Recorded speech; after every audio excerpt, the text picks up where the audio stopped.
우리가 일상생활에서 정말 그런 일이 안 생기기를 바라지만은 가족 중에 누군가가 원치 않는 어떤 질병으로 중병을 앓고 있다면은 그 온 가족, 당사자는 물론이거니와 그 온 가족까지도 힘든 날들을 보내게 됩니다. 그런데 그게 그 병이 약 몇 천 먹고 병원에서 링거 몇 개 맞고 좀 그렇게 해서 금방 회복되는 경우라면 별 문제는 아닌데 현대의학으로 치료할 수 없는 중병, 의학적으로 사망 선고를 내리는 그런 병이라면 정말 심각해지는 아픔과 고통을 겪게 되어집니다. 만일에 가족 중에 누군가가 그런 중병에 있다가 정말 하나님의 어떤 특별한 은혜로 그 병에서 고침을 받게 되었을 때 그 가정에 생겨나는 기쁨은 말로 표현할 수 없을 것입니다. 제 큰아들이 3살 때 병이 생겼습니다. 그래서 그 아이를 데리고 이제 마산에서 제일 크고 정말 유명한 병원, 저 합성동 구암동 가면 있습니다. 마산 삼성병원이라고 있습니다. 거기에 아이를 데리고 갔습니다. 이틀을 3일을 입원해서 검사를 했는데 병원에서 하는 말, 병명을 모르겠대요. 지금 한 20몇 년 전이니까 지금하고는 또 다른 때니까 그래도 그렇지 병명을 모르겠대요. 그러니까 그 소아과 담당 의사가 내리는 병이 추측컨대 이런 병이 아닐까라고 예상됩니다라는 아이 참 꼴태기 맞을 소리 하는 거예요. 진짜 이 보호자의 입장에서 무슨 이런 의사가 있나, 이런 병원이 있나, 이런 마음이 들 정도로 화딱지가 나는 거예요. 그래도 내가 의사 가는데 뭐 할 일이 있습니까? 그래요. 할 수 없어서 마산에서는 안 되겠다 해가지고 부산으로 아이를 앰뷸런스에 태워가지고 부산으로 옮겼습니다. 부산대학병원에 갔습니다.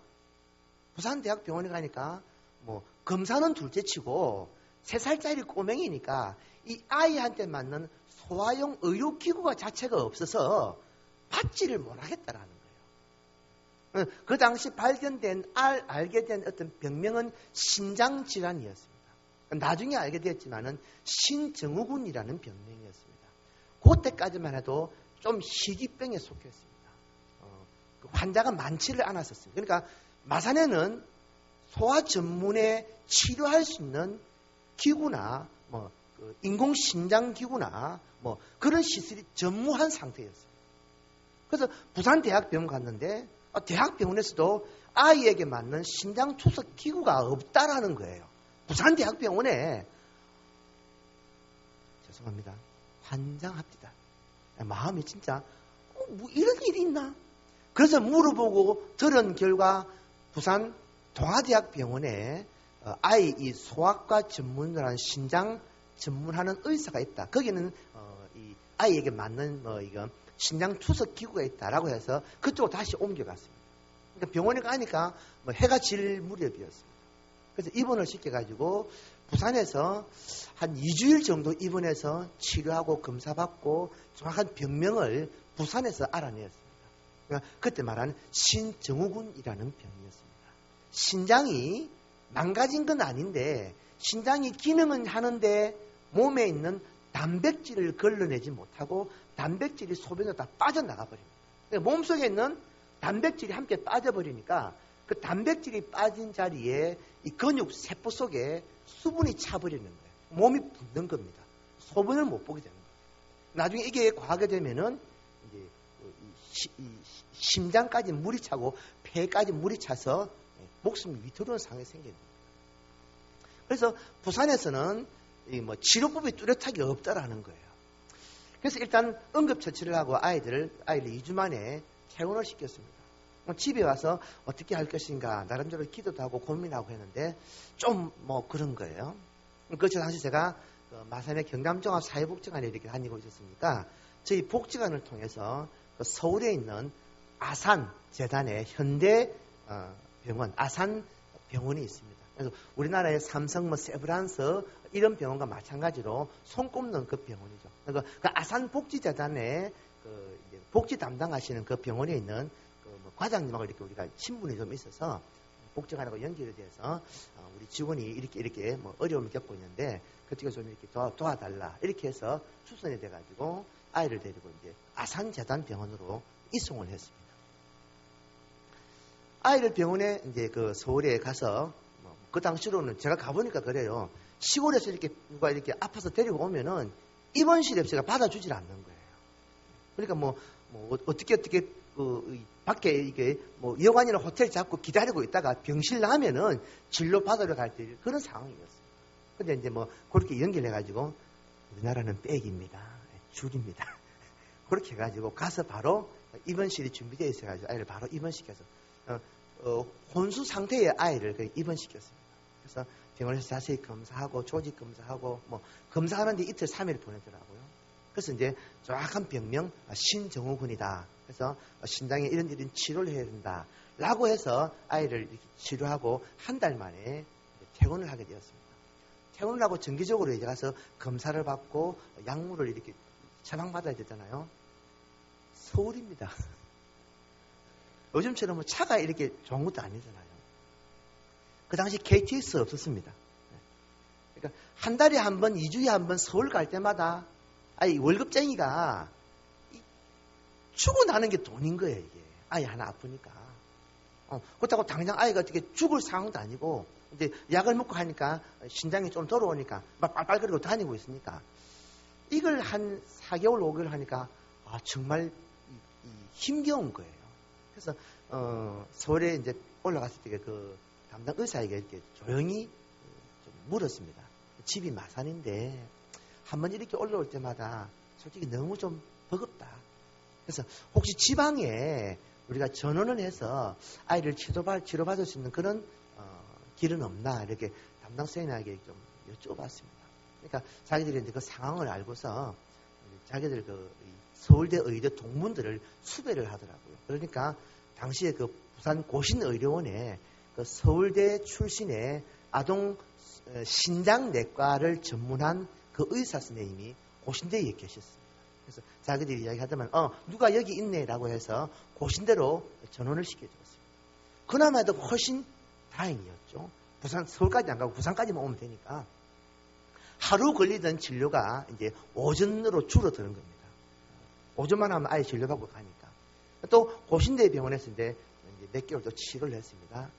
근데 또 아버님 사람 마음이 간사한 게 서울 갈 때보다는 경비가 훨씬 덜 드는데 마산에서 부산 고신대 가려면 그것도 차를 끌고 기름을 넣고 차를 끌고 통행비를 주고 진료비 줘야 되고 이것도 한 번 가면은 돈 10만 원 깨지는 거야 이게. 그것도 조금 부담스러운 거예요. 그러던 중에 이 의사 선생님이 고신대 그 의료원에 있다가 또 다른 병원으로 이렇게 나가시는 거예요. 그래서 김해보건병원으로 오셨다가 나중에는 이 선생님이 독립을 하시더라고요. 지금 보니까 병원이 많아요. 서울아동병원이라고 실명을 이야기해도 되는 모르겠네. 서울아동병원이라고 마산, 부산, 창원에 어린이 전문 병원이 굉장히 체인 형식으로 많아졌습니다. 그 선생님이 그거를 개원을 이렇게 하시더라고요. 그러니까 마산에, 장류에, 진해에, 김해에 막 세워놨습니다. 그분이 소아과 아주 유명하신 분입니다. 그분이 이제 그 개인 병원으로 가니까 저는 더 좋은 거예요. 마산에서 진해까지는 20분만 하면 되거든요. 치료비도 개인 병원이니까 훨씬 적게 들어요. 한 번 병원 갈 때 아이 밥값, 점심값 포함해가지고 간식비 포함해봐도 돈 5만 원이 안 드는 거예요. 얼마나 감사해요. 그렇게 아이가, 제 큰아이가 치료를 받았습니다. 고등학교 졸업할 때까지 계속 장기적으로 치료를 받았습니다. 그러니까 지금은 이제 회복이 되었습니다. 제가 이 말씀 드리는 이유는 우리 아들을 통해서 심각한 병에 걸린 가정의 아픔을 제가 경험을 해봤다. 그 의사 선생님이 저는 개인적으로 그분은 의사로서 환자를 대하는 것이지만은 자기가 대하는 수많은 그 많은 질병을 가진 어린이들을 치료하는 그 한 명의 환자에 불과하겠지만은 저는 그분을 잊을 수가 없어요. 만약에 그분이 부산에 안 계셨더라면 서울까지 10년을 넘게 다녀야 했어요. 경비도 무지무지한 거예요, 이게. 고신대 계시다가 개인병원 오니까 심지어 우리 마산에서 얼마 안 되는 장류 또 진해까지 계속 이동해 다니니까 우리는 그 선생님이 어디 간다고 그러면 그거 알아가지고 무조건 그 병원 찾아가는 거예요. 가면은 그 선생님이 왔습니까? 아는 거예요. 왜? 이미 오랫동안 계속 진료받았습니다. 그러면 요즘은 어떻습니까? 뭐 이렇게 상태를 이야기하고 거기까지 회복되었습니다. 제가 그 선생님에게 개인적으로 특별히 우리 아이 이렇게 잘 치료해 주셔서 감사합니다라고 어마어마하게 제가 선물을 해드린 거 없습니다. 그냥 진료비만 냈습니다. 대신 갈 때 시원한 커피 한 잔, 뭐 명절에 과일 하나 그런 드리는 게 고작이었습니다. 왜냐하면 엄밀히 따지면 저도 치료비 내고 그냥 치료받는 환자에 불과하니까 그 외적인 것 특별히 뭐 더 해드릴 의무는 없었습니다. 그런데 제 마음속에는 늘 빚진 마음이 있었습니다. 너무 감사하다. 너무 고맙다라는 것.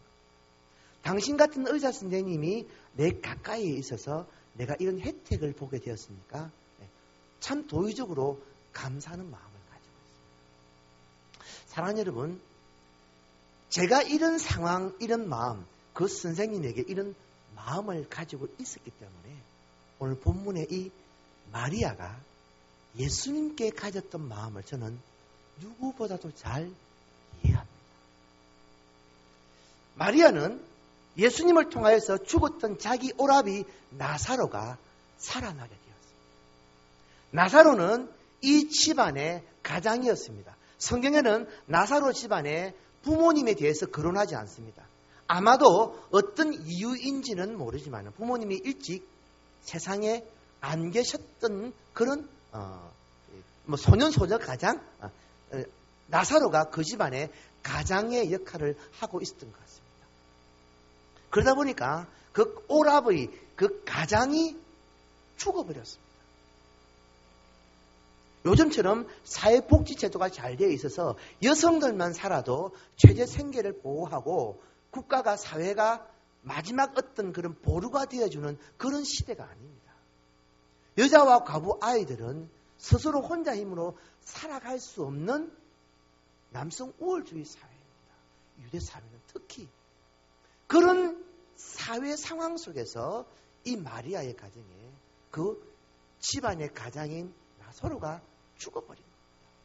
그런데 예수님으로 인하여서 그 죽었던 가장이 살아났습니다. 병 조금 걸려가지고 수술 좀 받고 살아난 것이 아니라 죽었는데 살아났다라는 거예요. 마리아의 입장에서 마리다의 입장에서 예수님께서 자기 집에 오셨을 때 무엇을 못 드릴까요?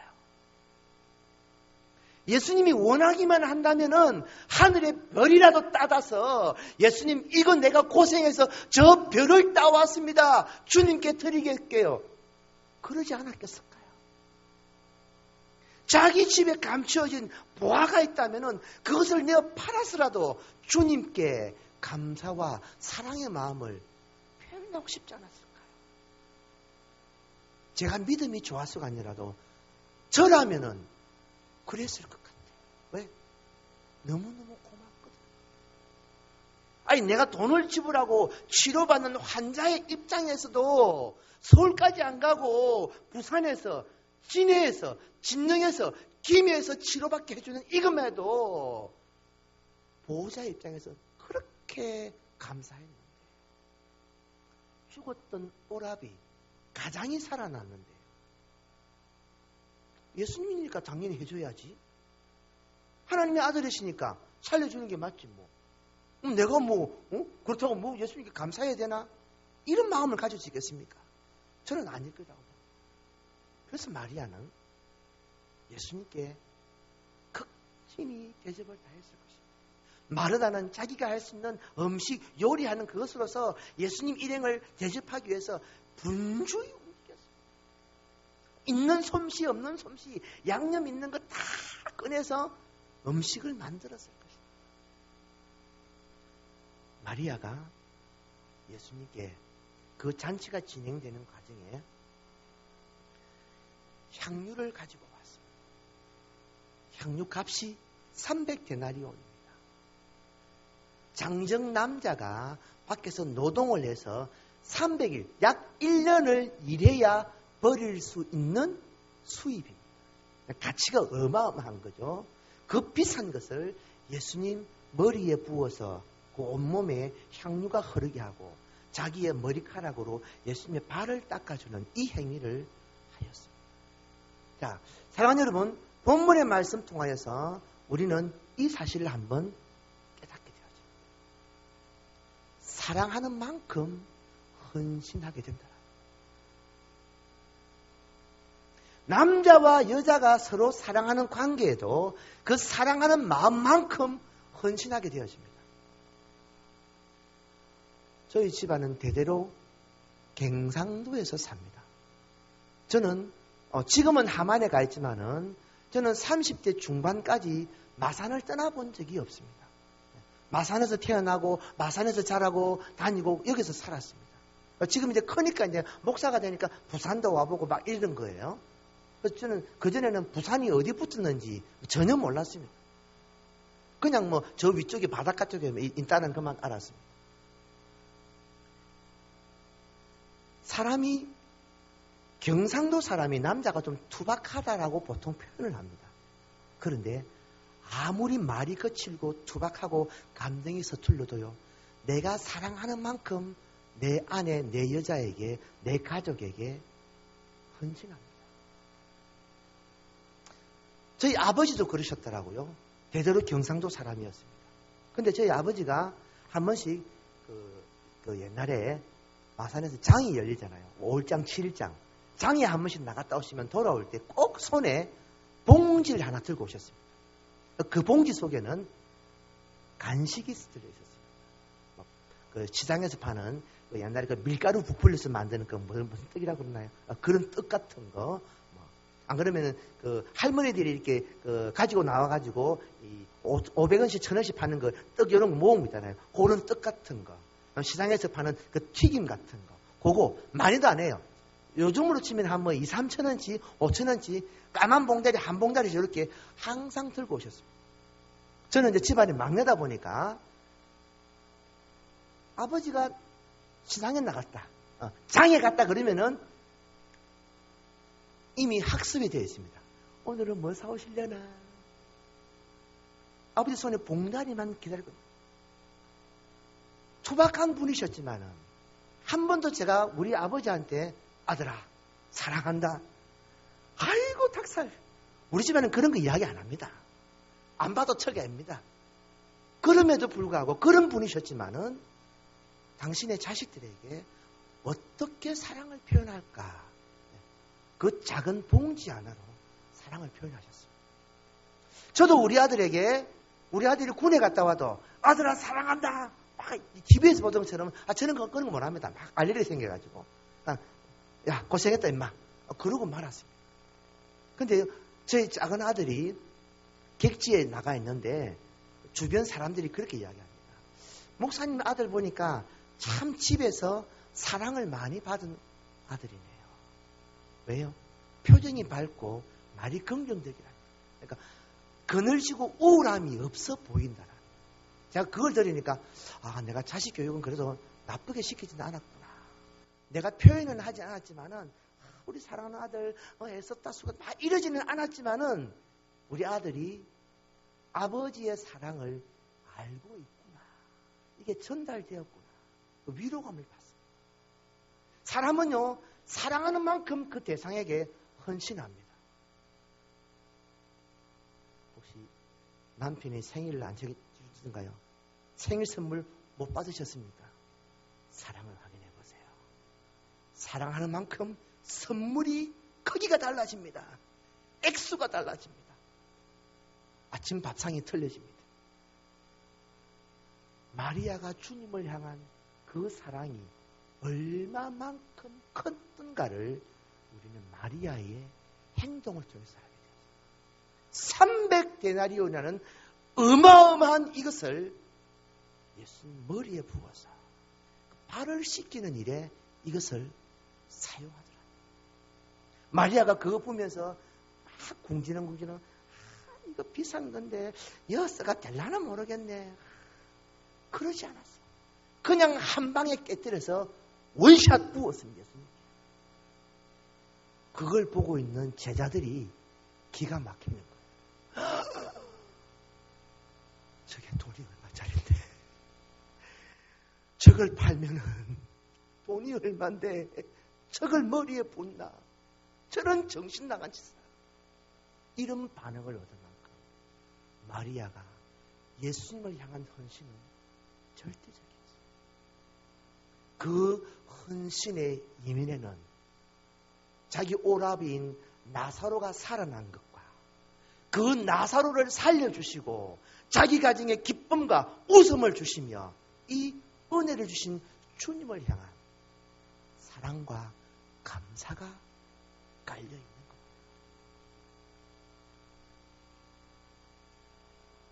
진정으로 주님을 사랑하는 자는 자신이 아끼는 것, 그것이 무엇이든지 그 가장 귀한 것을 주님께 내어드릴 수 있다라고 저는 봅니다.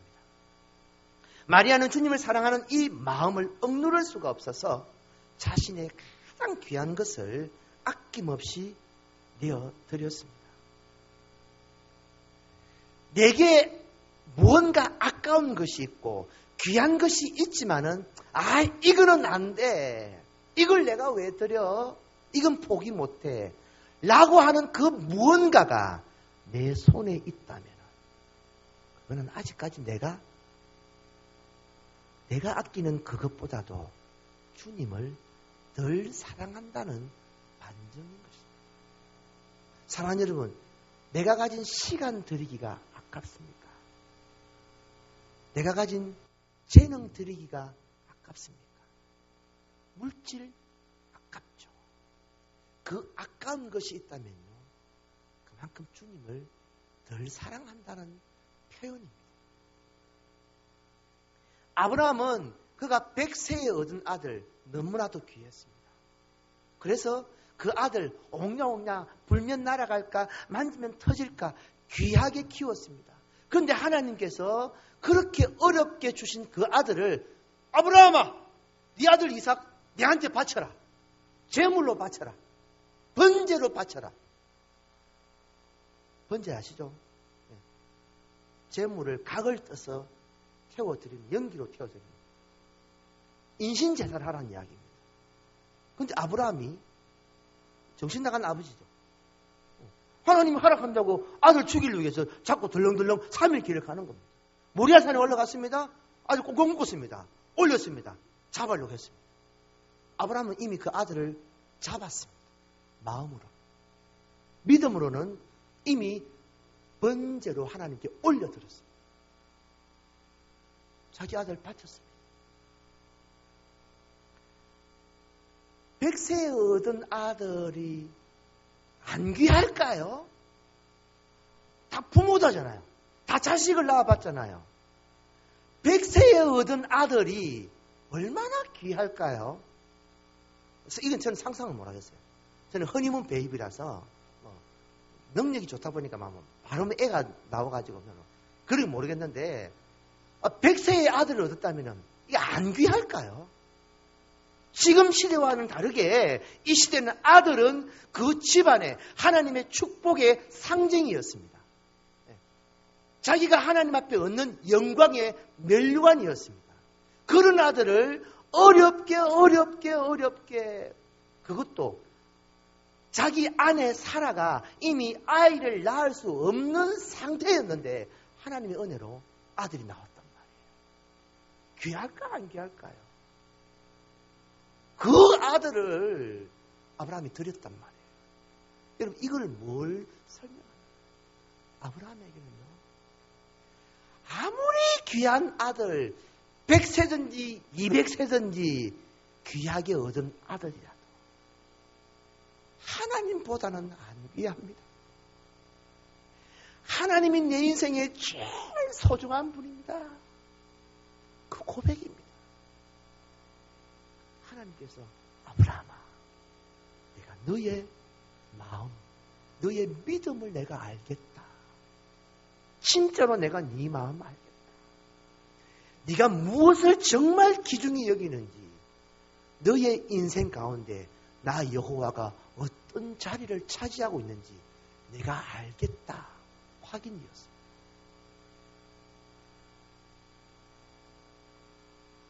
하나님을 온전히 최선을 다해서 사랑하면요, 다른 것이 아까울 것이 없습니다. 사무엘의 어머니인 한나도 마찬가지였습니다. 아이를 못 낳았습니다. 하나님께 눈물로 기도했습니다. 내게도 아들 좀 주십시오. 아들이 나왔습니다. 그런데 그렇게 귀하게 얻은 아들 하나님께 드려버렸습니다. 선지자로. 젖대자마자 부모와 이별을 하고 그 아이를 성전에 맡겨서 키워버렸습니다. 그러려면 뭐 때문에 아들 달라고 그래? 자기가 안 키우려면 드리는 거예요. 왜요? 나의 기도를 들어주시고 나의 눈물을 닦으시며 내게 아들의 복을 주신 하나님이 내 인생의 최고입니다. 이 고백이잖아요. 사랑하는 여러분, 우리 하나님 앞에 이 고백 한번 드려봤으면 좋겠습니다. 하나님이 내 인생의 최고입니다. 통장의 돈도 귀하죠. 부동산도 소중합니다. 돈 될 만한 것 여러 가지 다 귀합니다. 그러나요, 우리의 믿음의 본질은 하나님이 최고입니다. 이 고백한다고 당장 오늘 밤에 하나님께서 네 아까 예배 시간에 고백했지? 들었다이? 다음 주로 네 집 팔아라이? 이거 안 합니다. 염려하지 마시고 내 고백이 입술로만 드리는 고백이 아니라 내 온 마음을 다하여서 하나님이 내 인생의 최고입니다. 내가 다른 것보다도 하나님께만 온 마음을 쏟습니다. 이 고백이 있어야 합니다. 두 번째로 우리가 본문의 말씀을 통해서 한번 깨달을 수 있는 것이, 우리가 주님을 향하여서 헌신과 충성을 드릴 때에 사단은요, 우리의 그 헌신과 충성을 평가절하해버려요. 헌신한다고 그래서 이야, 김집사 믿음 좋아. 와, 김집사 저런 신앙이었네. 나도 본받아야지. 온 동네, 온 성도가 칭찬하며 나의 신앙을 격려해 주는 것이 아니라, 아이고 참네, 꼴에 꼴까봐네. 치만 예수 믿나? 아이고 참네. 지 사는 형편 봐봐라.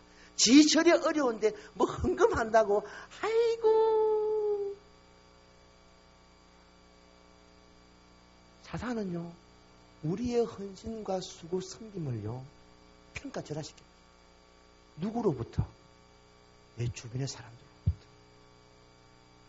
남편이 기도하면서 하나님 주신 감동이 있어서 내가 이것을 해야지라고 하고 아내한테 이야기하면 아내가, 어머 우리 신랑 너무 멋져. 믿음 좋은 신랑이야. 예 여보 나도 따라 할게요. 이러면 얼마나 좋아요.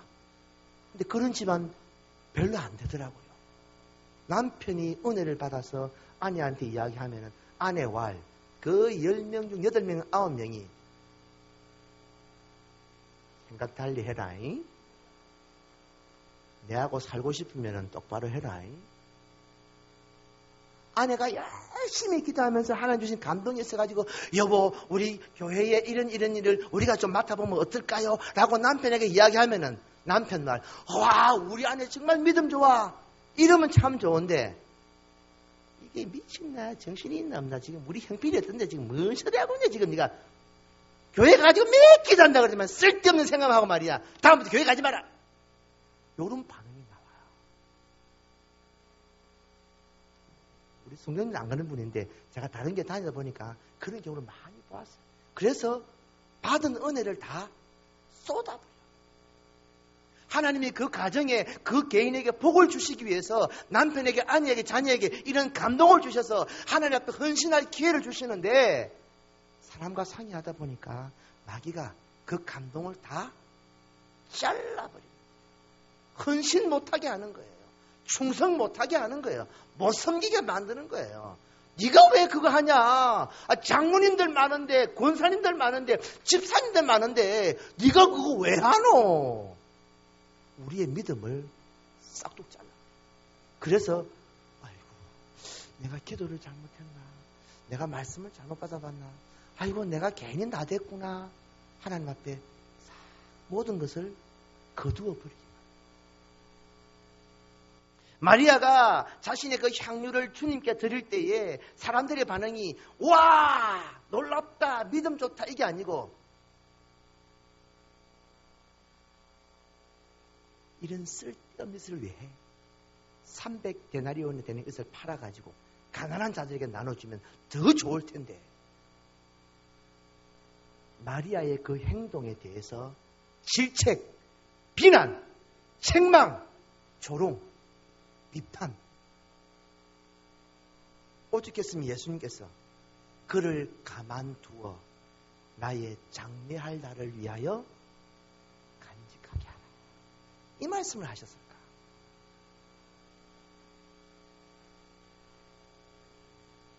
하나님의 백성들이 하나님의 영광 위에 충성되고 섬기려 하는 헌신된 마음을 나타낼 때에 마귀는 항상 우리의 반대편에 서서 우리를 비난한다는 이 사실을 잊지 마십시오. 그래서 제일 좋은 방법은 내게 그런 감동이 있으면 상의하지 마세요. 제가 살아가는 방법입니다. 내가 목사로서 하나님께 받은 감동이 있으면요, 저는 제 아내한테 솔직히 이야기 안 합니다. 좀 섭섭하게 하는데 말 안 합니다. 왜요? 내가 받은 거지 지가 받은 게 아니잖아요. 네. 지가 안 받았기 때문에 무조건 비난하고 정죄하고 판단하고 인간적인 방법으로 접근합니다. 남자는 약해요. 아내의 말이라면은 그래, 맞아, 그렇고 보니까 내가 잘못 생각했네, 넘어가 버리는 남자입니다. 그래서 죄송합니다, 우리 집사님, 권사님, 하나님께 받은 사명이 있다면요, 사람한테 상의하지 마십시오. 나중에 욕을 얻어먹을 값에 하고 나면은 하나님 영광 나타납니다. 아내도 마찬가지입니다. 기도하시다 보면 여성분들에게는 감동이 더 자주 오거든요. 남자들은 몇 년에 한 번씩 올까 말까한데 우리 여집사님, 권사님들은 한 달에도 몇 번 감동이 와요. 수시로 와요. 그런데 그럴 때 확 질르십시오. 그게 복입니다. 수습은 알아서 하시고요. 확 지르십시오. 그 남편에게 다 일일이 상의하면요, 아무런 역사가 안 나타나요. 성령께서는 받을 만한 자에게 감동 주십니다. 마리아에게 이 감동 주실 때에 기왕이면은 가룟 유다한테 먼저 감동 줘가지고 니 찍소리 하지 마라. 내일 마리아가 이거 할 건데 괜히 네가 나서가지고 뭐 300데나리온은 안 팔았노 이거 하지 마라. 미리 사인 주시고 하시면 얼마 좋아. 근데 안 하시는 거예요. 당사자에게만 딱 말씀하시죠. 사랑하는 여러분, 내가 하나님을 향한 사랑이 있을 때에 내 속에 그 감동 주어서 헌신하게 합니다. 이게 성령님의 방법입니다. 그래서 받은 자 외에는 할 자가 없게 하시는 거예요. 여러분, 곰곰이 생각해 보십시오. 교회에서 대부분 어떤 일을 할 때에 비난하고 정죄 잘하고 판단 잘하고 불평 불만 많은 사람들의 공통적인 특징은 지는 아무 일도 안 한다는 겁니다. 그래서 남들이 할 때 옆에서 짝대기 가지고 이제 쑤시는 거예요. 에이, 이래가 안 되지 이거. 옛날에는 안 했는데 말이야. 요즘 왜 이런지 몰라. 쿡쿡 찌르는 겁니다. 옆 사람 쳐다보지 마십시오. 시험 듭니다. 네. 누구를 보면 안 됩니다. 저를 보시고 하십시오. 혹시 그 사람과 눈이 마주치면 곤란한 이야기니까. 네. 그런 분이 꼭 한두 명 있더라. 지는 안 해. 봉사도 안 해. 안 섬겨. 하자고 그래도 뺀질뺀질 말도 안 들으면서 누가 뭐 하면은 이래가 안 되는데 말이지. 저거 구시렁구시렁. 기관에서, 구역에서, 교회에서, 식당에서, 부서에서 계속 돌을 던지는 거예요.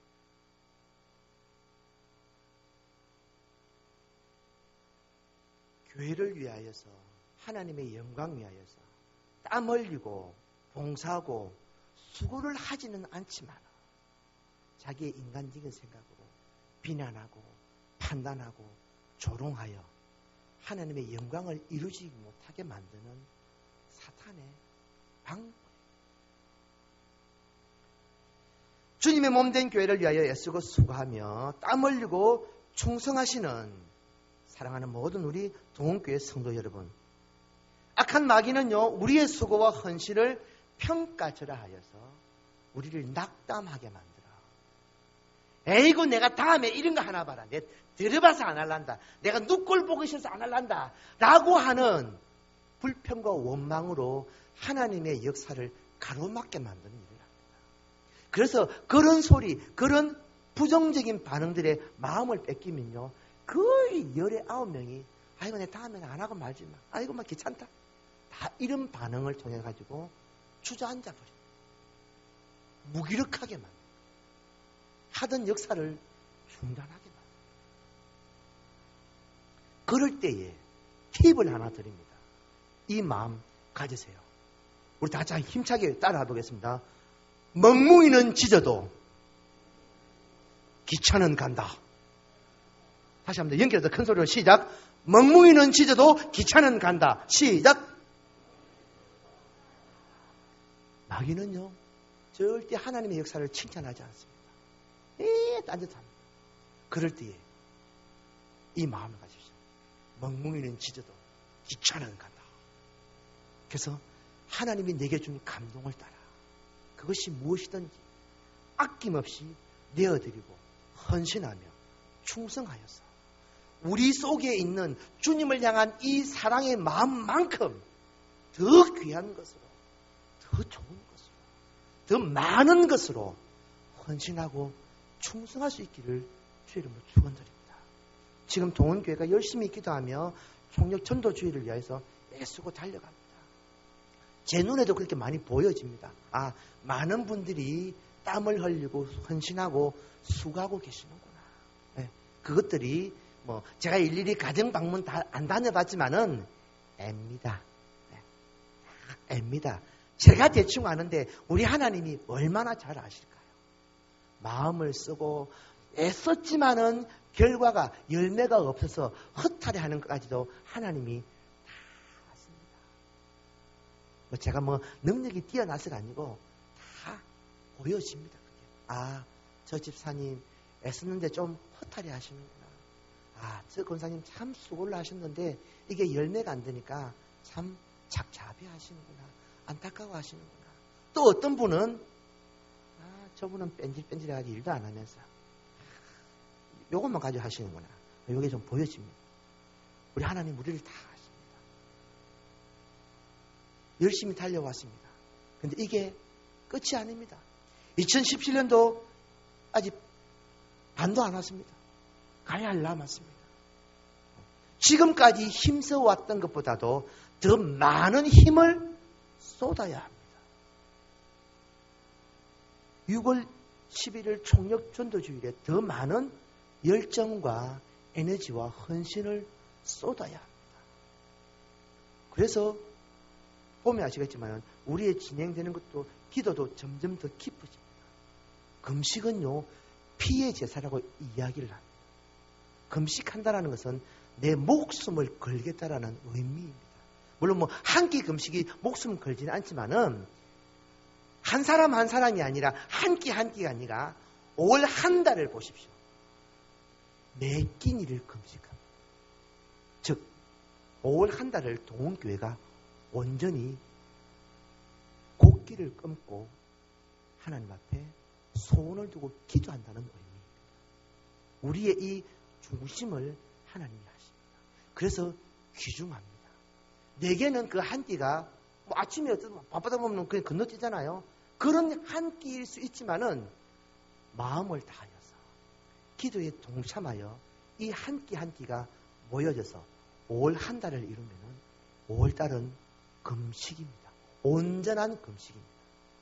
그래서 하나님 6월 10일 날 이 총력전도에 영혼 안 보내주시면은 우리가 그냥 바로 굶어서 주님 앞에 바로 가겠습니다.